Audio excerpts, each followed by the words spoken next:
Once upon a time, there was a distant planet in a far-flung corner of the galaxy. A boisterous and chatty little species came into being there one day and immediately thrived, to the extent that there were around 6 billion of them by the early 21st century. This species decided to call itself humans. The humans shared the resources of this planet they called Earth as best they could. Which wasn't very well, to tell you the truth. Because out of that total of 6 billion, 850 million humans suffered from severe undernourishment. 850 million means more than 1 human in 7. So maybe you're wondering how they decided who among them should be well-fed and who should be undernourished. They didn't hold a contest, nor a prize draw. It pretty much depended on where you were born. Out of the 850 million underfed humans, 820 million lived in the southern part of the planet. But what does undernourished or underfed actually mean? For example, let's take 2 young humans. Bob lives in a region in the north of the planet called Europe, while Seku lives in a southern zone called Africa. Their food intake is very different in terms of both quantity and quality. Whereas Bob has access to a varied diet and plenty of it, Seku is underfed. Most of the time he eats rice or millet, little in the way of fruit and vegetables, hardly any meat or dairy products. His diet doesn't cover all his needs in terms of energy, nutrients, vitamins and minerals. He is exposed to serious health risks and, statistically speaking, will die 20 years younger than Bob. How did such an injustice come about?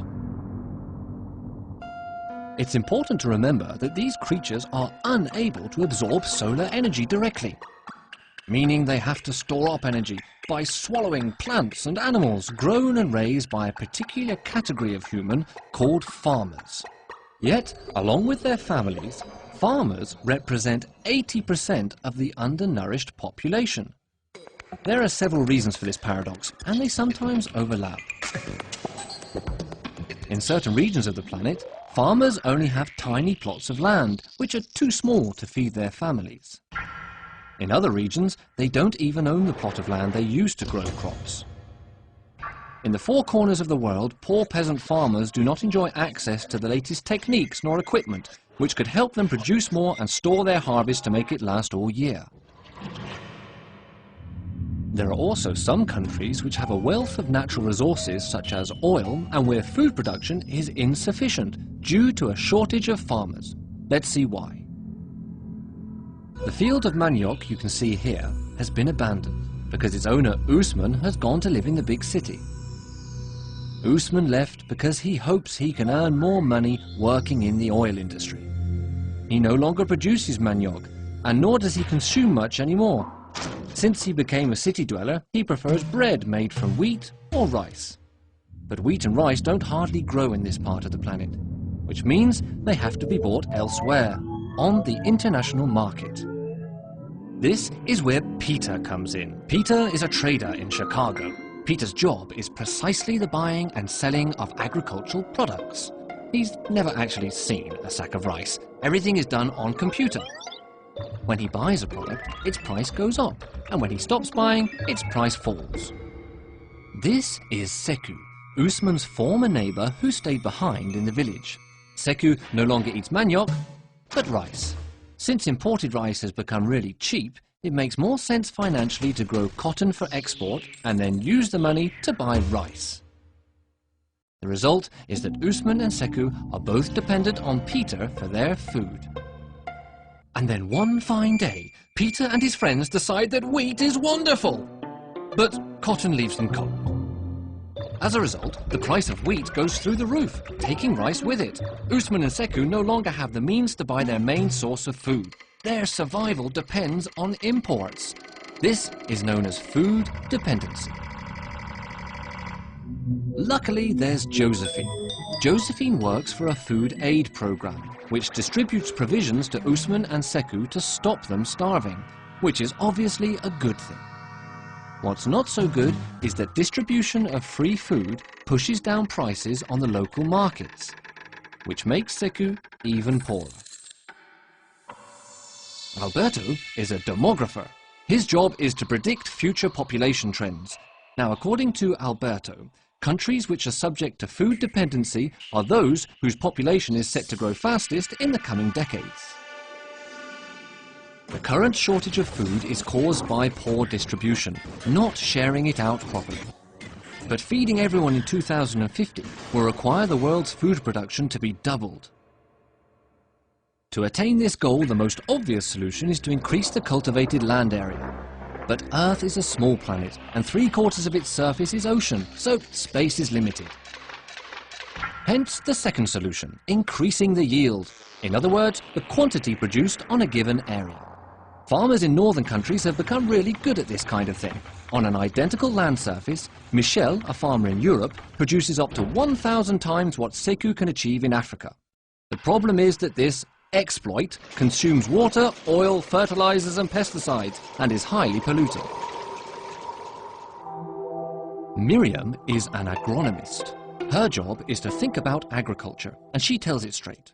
We've got to come up with a new type of agriculture, enabling us to produce more and better. But how?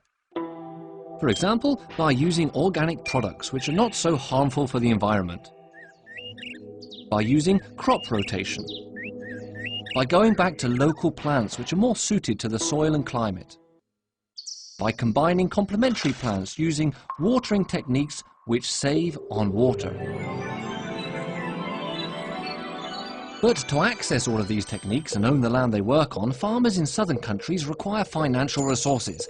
And on Earth, financial resources are usually located in the northern countries. This means that these countries have a heavy responsibility.